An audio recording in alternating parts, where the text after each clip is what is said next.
When I worked in IoT, I never believed that voice stuff would be real 5 years ago. And now I have an Alexa in almost every room of my house. There's not going to be any shortage of jobs for security professionals anytime ever. There's a lot of change going on in the industry right now. There's a lot of players in the market. There's a lot of tools. There's also almost a lot of noise just in the market itself. I think as a developer, it's a little confusing. One of the things we had to figure out was how to get the developers to care about this. Hi, I'm Guy Pojarny, CEO and co-founder of Sneak, and you're listening to The Secure Developer, a podcast about security for developers, covering security tools and practices you can and should adopt into your development workflow. It is a part of the Secure Developer community. Check out thesecuredeveloper.com for great talks and content about developer security and to ask questions and share your knowledge. The Secure Developer is brought to you by Heavybit, a program dedicated to helping startups take their developer products to market. For more information, visit heavybit.com. Hello, everybody. Welcome back to the show. Thanks for joining us again. And today we have Brian Sodano from Liberty Mutual. Welcome on the show, Brian. Thanks for coming. Oh, thank you for having me, Guy. Appreciate it. So, Brian, we have a whole bunch of topics to cover. Before we dig in, can you tell us a little bit about yourself? What is it that you do, and how did you even get involved in security in the first place? So I've been in software development industry for about 20 years. Always been an engineer, still consider myself an engineer. Don't get to write a lot of code these days, but still engineered hard. I have my side project, so that keeps me busy.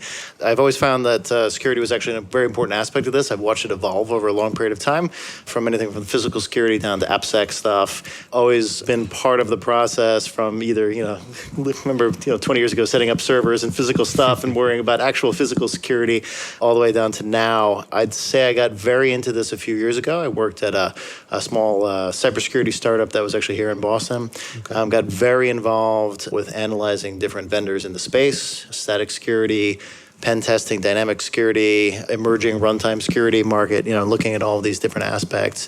And I found it fascinating because there's so many different angles about this, and everyone has their different take on what's important and how stuff works. And there's some elements and essential stuff. So I came to Liberty Mutual about 2 years ago, and I've been looking at ways to improve that there while working on a digital transformation project as part of their platform, which I'd gladly talk more about too. Yeah, for sure. So, you went through this great journey in your engineering, and I love that. And, I guess just as a side comment, you also have done maybe still run the local Node.js meetup group here. I did. In fact, that's where I first met you. Yeah. So about 5 years ago now. Yeah, it's been a little while there, but I seem to recall you had a kind of a security interest then as well. It was funny. Well, first of all, I'll never forget, you showed up and you kind of pinged me out of nowhere and said, hey, I'm going to be in town. I want to talk about this stuff. I'm like, I don't know what this is, but it's fine. Security had become a very popular thing. I remember two things from that meetup. One was I asked you, I said, is this like NSP, like Node Security Project? And your answer was, oh, no, this is way better than that. Good to hear. I was confident even back then. You were. And I said, okay. I said, you go talk because, we had, so basically, the Node.js meetup in Boston is this, monthly-ish meetup. Sorry, guys, if you're listening and your Node meetup have been slacking a little bit, have been busy. But we have regular meetups. And I think that one was security themed, and you said you'd come in. And the second thing I remember, by the way, was you had the little roll-up magic wands. So those little plastic things that you roll up and then you kind of throw it up in the air and a magic wand appears. Indeed. My kids still have a bunch of them at home, believe it or not. Yep. We found some when we moved and they're still throwing them around, which is great. They continue to be our, I like to say that if we've achieved nothing as a startup, we've perfected swag, with these magic wands. You need more magic wands. You got to bring them back and keep doing them. So one of the things that I found very interesting about that, also as an aside, and this, by the way, this is not a plug on Sneak, I swear, the audience really resonated with what you were talking about at that meetup, right? And so you're talking about how Sneak works, how it's very developer friendly. I don't think it was so much that it was security software. I think it was the fact that you were actually talking to developers as a developer, showing them how to do this in the code and going through. And I think they were like, oh, okay, this is super easy. Like, this makes sense. I understand this. I can see where this is going to evolve. It's easy to put in my processes. And it really hit me, at that point. I was like, wow, I think like they're kind of onto something. And I kind of think about that over like the past few years as I've looked at other tooling and stuff like that too, because I think the entire security market, as I've looked at it over the past 3-4 years, is so tailored towards certain audiences and certain end games of what people are really looking for and what it is that they need to support as part of their stuff. But it was really the first point I saw somebody really seriously targeting the developer audience, right? So I took that, and I remember like I got tremendous feedback on that. Like, you need to have more like developer-oriented stuff. And actually, it's funny because we really talked to, and I started gearing towards other companies when they started coming in. Like, you really need to start talking about the APIs you offer, like the kinds of ways you can interact. So you did change my mentality a little bit about how to run that meetup, which was good. It was that great turnout, that great showcase, but I think it was that really like resonating with the developer that really kind of drove that stuff. Well, that's awesome. First of all, awesome to sort of hear that, that it left a good impression. And I do think, and I guess we kind of we get a chance to sort of maybe move this back in, which is, this whole theme of sort of developer and security has really strengthened, over those sort of years, since that talk way back when. So maybe let's dig into this one for you. So you're, you come into Liberty, and you're not in a security title. You come in to do really a digital transformation project and change it. Tell us a little bit, paint a bit of that picture, what's the sort of scope of the initiative and how does security play a role in it? So Liberty Mutual has, for the past 2 years, undergone what's commonly called like digital transformation, right? So folks not familiar with that, they were operating in a very waterfall software delivery model. They weren't necessarily following agile practices. A lot of things were tied to big, long delivery dates, project-based, had a lot of, analysts write up a lot of papers, make these project plans, deliver stuff. It was slow, right? It was essentially, in order to deliver into functionality, it was a very difficult transition to be able to actually get stuff out the door and move stuff in. So they moved to agile methodology. They moved towards a very developer-centric model, and they shifted the way in which they work, right? So we're very similar to like a Spotify model. You have product owners, we have development squads. Their task is now to maximize customer delivery and impact, right, as we go, right? So everything is customer-centric, everything is customer-focused, and the teams are consistently looking to deliver the right kind of value outward. And one of the reasons why they're doing this is in this industry, they're looking for essential operational efficiencies to be able to drive more adoption of folks to be able to buy insurance online, right? We are historically a very successful business for getting folks to come in and work through agents and partners and call centers and reps, but sooner or later, right, the customer demand, I can think of younger folks and millennials that don't even want to talk to people on the phone. You want to go online somewhere, right? Correct, yeah. I mean, and you look at what insurtechs are doing, you look at other startups in the space and fintechs. I mean, they're gearing everything towards online. They don't have the giant distribution network that we have going for us.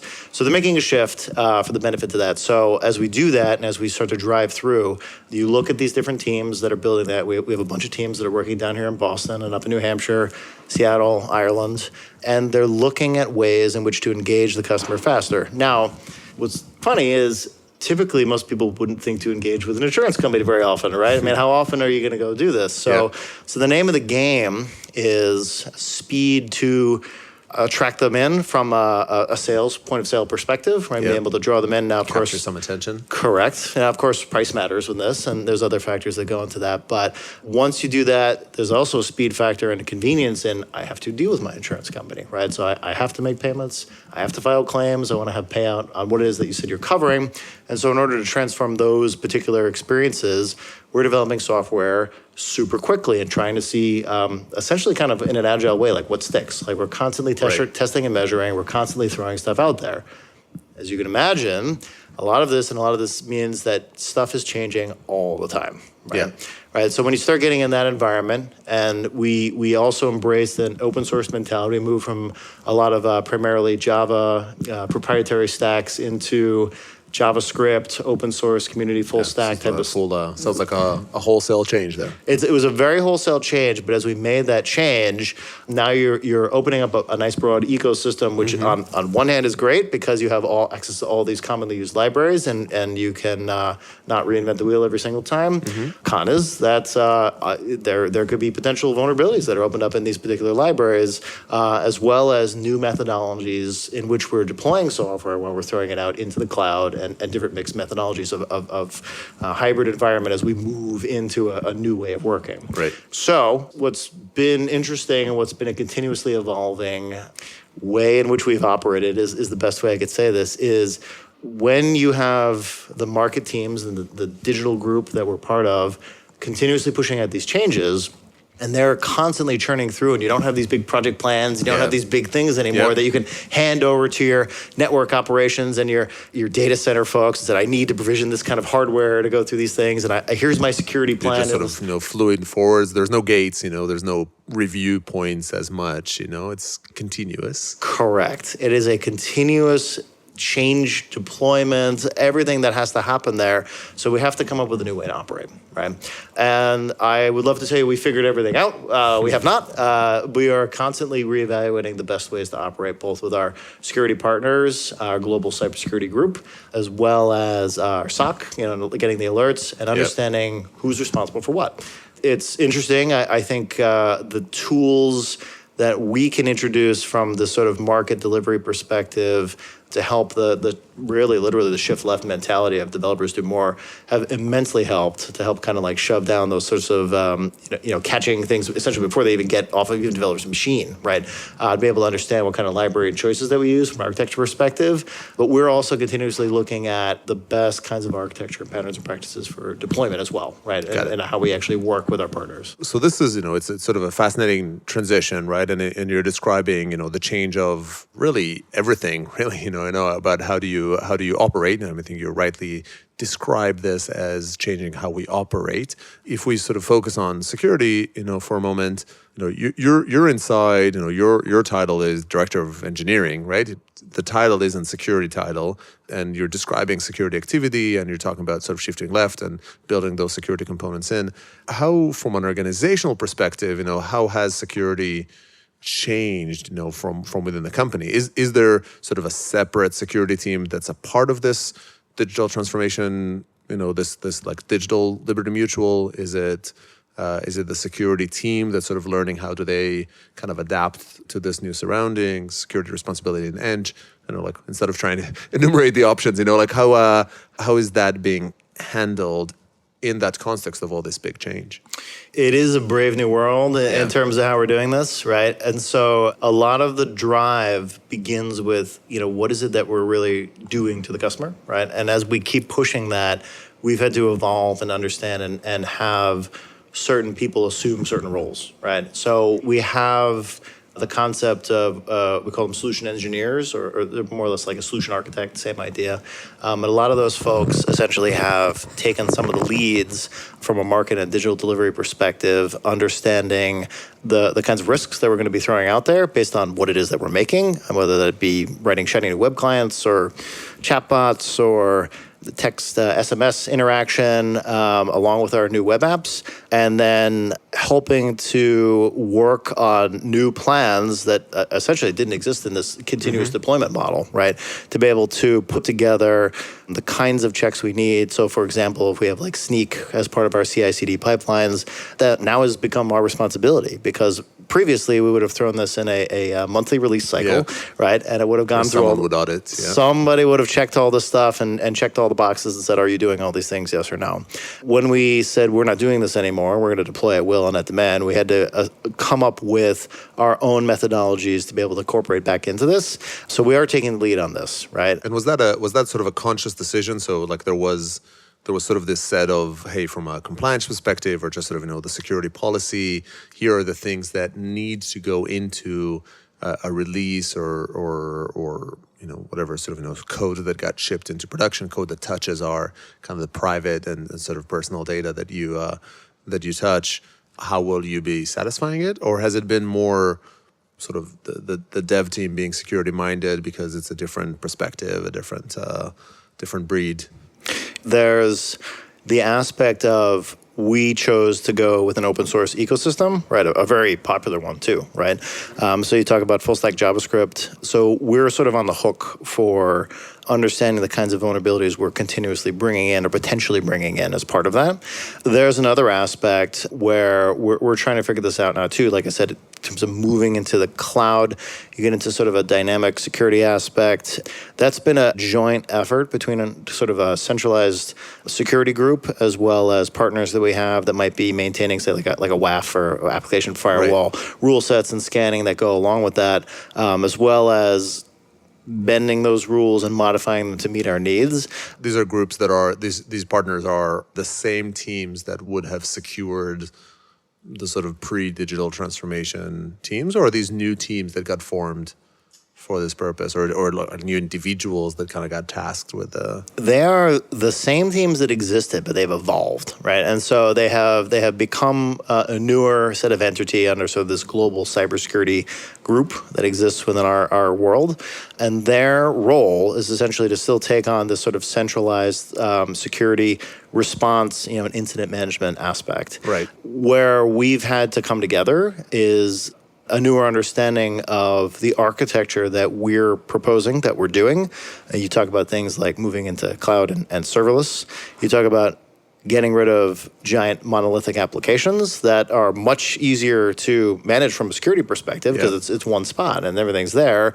And as we move into a service-oriented architecture, you could call it microservices, you call it whatever you want, but essentially as we move into the service-oriented architecture in the cloud, we are redrawing out the ways in which we're interoperating. And what we found is super interesting is that there isn't really one side or the other side.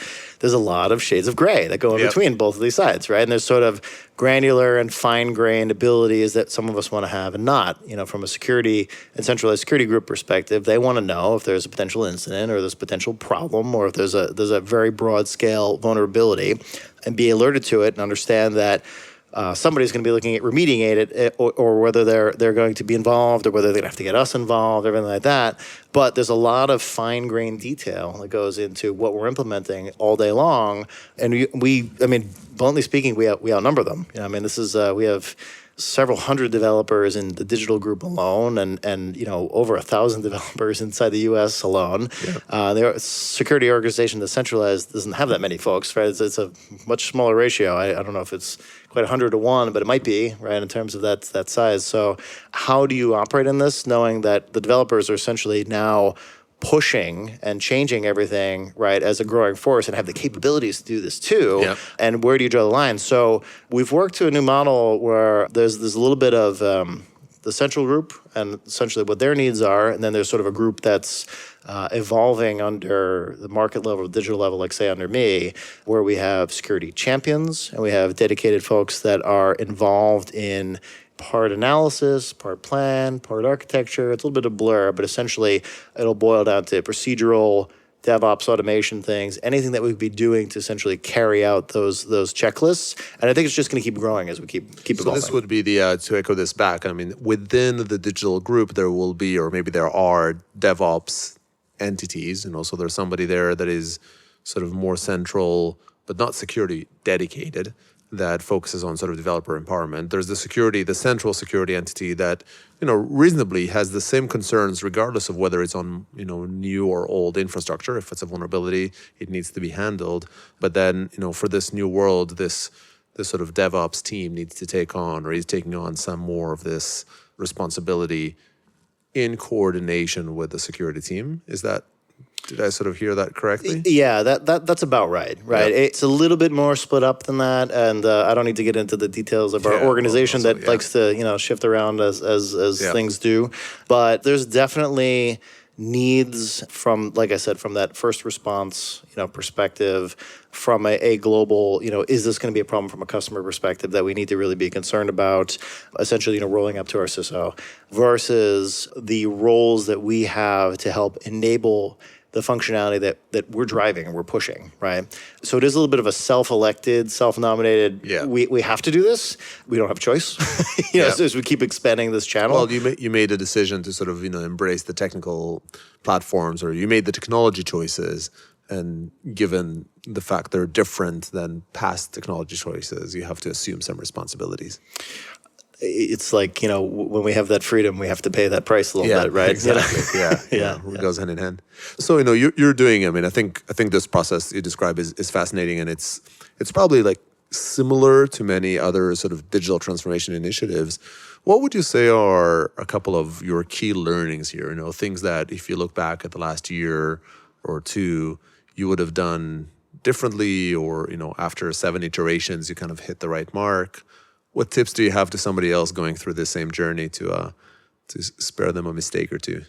One of the things we had to figure out was how to get the developers to care about this, right? So we didn't have dedicated security folks. We have some people that care about it more than others, but we had started a sort of a guild concept internally, right? And so it kind of went how you would imagine it went, right? There's a lot of people that I really like UIs, right? And there's a lot of people that I like some services and I like back-end stuff. Then we had, let's do a testing guild, a security guild. There was, a few people there. Yeah. That's typically how it goes, right? And those are two areas that I care about because they're super important and usually underrepresented, right? Essentially, not misrepresented. A little bit more invisible. Yeah, a little bit more subdued in terms of their role. The tricky part was trying to figure out how to get them to really understand just as much as they might be concerned with the way their code is presented, the kinds of libraries they're making, incessantly caring about nitty-gritty things like linting rules and code and everything like that. Can you get them to care about security just as easily? And one of the things was looking at the kinds of tools that we could use that were super easy to integrate into their everyday processes, so API driven. Second thing was using tools that were also easy to read and understand what they meant, right? So that meant if there was something that was scanning or something that was helping them with the security process, there wasn't a lot of noise, right? Yep. They weren't just sitting there saying, oh, that's great. This tool just told me I have 2,000 things wrong with my stuff. I don't care about this anymore. Right? A much better sort of signal to noise ratio. Yeah. Correct. Right. So we had looked across and then, we had looked at different tooling to do that. We also had tried to incorporate a lot of these tools into DevOps pipelines automatically. We're using a sort of a split mode between like say Jenkins and some other Atlassian tools, Bamboo, and some other tools that exist inside there. And we're trying to coalesce around some, but how do we then make that so that they're not really thinking about it so much, right? It's super easy for them to say, okay, this is a quick change. I understand this. The second part was also getting our product owners to buy in, that this was super important too. A lot of them are focused on making great changes for the customers, right? They have certain metrics they want to get to with customer satisfaction, making sure that folks like this. We had to angle that in, and we're continuously doing that in to say, hey, also a secure website is super important for your customers, right? To have them have that peace of mind, to make sure that it seems like we know what we're doing, right? And that they're capable of providing that safer environments, with any kind of incident or stuff like that too. So we had to really step back and focus a lot on that. And quite frankly, a lot of what we're going to be doing the rest of this year and into next year is a heavy focus and working with our product owners, in addition to our security organization, on educating what it is that we're trying to do, what is it that where we want to go, and understanding the kinds of roles that everyone needs to play in helping support this kind of transition, because it's kind of an everybody thing. To your point, we don't really have a dedicated person. Like we don't really even have dedicated QA or testing folks anymore. Right? It's something that we're shying away from, and we're saying this is everybody's responsibility as part of the dev thing. You're responsible for DevOps. You're responsible for testing QA as it goes. You're responsible for security as it goes, and trying to kind of spread that all out with certain champions to help push certain things. Right, across those, yeah. But, I think probably what I like the most about what you're describing is how you're basically treating security the same way you are treating all the other aspects. So, there's a UI guild, there's also a security guild, or sort of a testing guild, even talking about product, getting into the backlog. I think what you're describing is actually sort of the epitome of making security just a natural aspect of quality, of just, this is what good software looks like. It has those components in, which I assume is not an easy challenge, but feels like once accomplished is just sort of more ingrained into the fabric of how software is developed in the new stack, right? You said it correctly, right? All of this is a software quality play, right? Not for a means to an end, not just because we want to sit here and chew on building correct software. What's the old adage? There's always the old joke that it's a bunch of DevOpsy folks that just love to tool around and get their most perfect Kubernetes cluster sitting there and running in perfect harmony, right? it's not what we're trying to do. I mean, we're trying to do what I believe, and I think what a lot of the folks in the industry are thinking, just as in the DevOps idea. If you want to take this to DevSecOps, right? This is where this is going. This is part of your job. Yep. It's part of your everyday. There's a lot of noise and choices that certain individuals say, like from a leadership perspective, like from my angle, as well as in harmony with a security organization, can help filter out and say, okay, well, like there's some basics that you have to cover, and there's some things that we're sort of expecting out of this. But other than that, just keep building towards these sort of things. We're starting to introduce the idea of essentially KPI, or better yet, more like OKR-driven requirements for security as well as performance and testing. Oh, that's fascinating. Yeah. What are the OKRs? Sorry for interrupting you there for a second, but like, what are sample of OKRs that you had around security initiatives? Just the metrics, not necessarily the thresholds. Yeah, they're a little bit of both. It depends, right? So a lot of them would be tangible upon potential outcomes that we're looking for, right? So I believe I heard earlier today in a discussion the idea of like rewarding teams that might have sort of a zero vulnerability in certain aspects, stuff like that too. It's kind of being driven that way. It's the idea that in building these continuously evolving new software choices, we're going to be rewarding folks just as we're meeting sort of OKRs for getting certain other percentage to the website or certain other stuff like that. Yeah. It's if we can hit these some degree of thresholds or some degree of code security quality, like some sort of maintenance level, like we didn't introduce new vulnerabilities. We made conscious choices to not use certain libraries, right? And that helped a whole bunch of different things by not doing that. We're now baking that into plans as we're thinking into next year and giving those same OKRs to our product owners alongside with the customer-centric ones, right? So that it's all kind of equalized. Rationalizing the same, sort of sits there right next to sort of the business value metrics, because this is business value. It's just you have to measure it in some, as a leading indicator, right? And I guess that's in general one of my sort of areas of passion is just sort of exploring, hence my butting in there on those is just sort of finding security metrics. And it sounds like in this case you're saying, well, I'm sort of picking more of the accomplishment of the activity that I'm doing. I'm not trying to sort of get into some nebulous like how secure am I type measurement. It's more about, well, I've set out to not have known vulnerabilities in my system. Have I achieved that or not? We want to set guidelines towards the excellence levels we want to achieve as an organization, and that's security, and that's a level of testing that we have, and that's site performance, which is super huge, and that completely and very directly impacts our customers. All of those get intertwined, but we don't want to necessarily be super overly prescriptive on how. We do want to narrow down into some guidelines. So there's like a middle ground that we're trying to come to where we can put a little bit of blinders on and say it's not completely open field. You can't just do whatever you want and use 50,000 different security tools or testing tools or even web frameworks for that matter, right? We're going to centralize around this more or less, and we're going to kind of go over here. I like to point out too, if there's any developers that are listening to this, sort of like the Airbnb model. They have certain standards that they use and certain libraries that they do. I don't know anybody at Airbnb, but I have to imagine that internally there are plenty of other teams that explore other avenues and ways to do it. It's not like everybody uses this universally, right? It changes over time. That's the model we're taking. It's like, let's pick like an 80-90% kind of common denominator about where to go. Say, go that way, right? And kind of go do this. And then say, figure it out, right? And we know we have a bunch of smart developers, really great engineers, and they're constantly coming up with awesome stuff. We're just trying to make sure that they're measured and incentivized for doing the kinds of security practices in the same ways as they are for that very direct customer-centric type of idea. Like I made something visually appealing. I made a workflow that worked really awesome. I added this functionality that never existed before that talked to some of our systems and made the customer's life that much easier. This should be alongside with all that stuff. Right. Yeah. No, it makes a lot of sense. And I think I find it to be, very much future looking, basically just sort of try to understand around the destination. You talk about outcomes of the different aspects of software, outcome of, am I performant, am I secure? But to an extent, if you think about these things as the outcomes of the organization, if you manage to achieve an organization that measures itself this way, I think that's a good destination.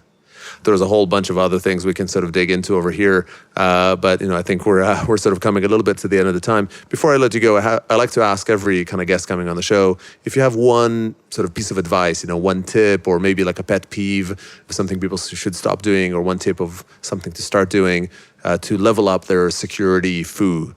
what would that one bit of advice be? There's a lot of change going on in the industry right now, right? In the security industry, right? Like I said before, there's a lot of players in the market. There's a lot of tools. I think, to be fair, there's also almost a lot of noise just in the market itself. I think as a developer, it's a little confusing. My advice would be to educate yourself on the basics. And there's plenty of resources.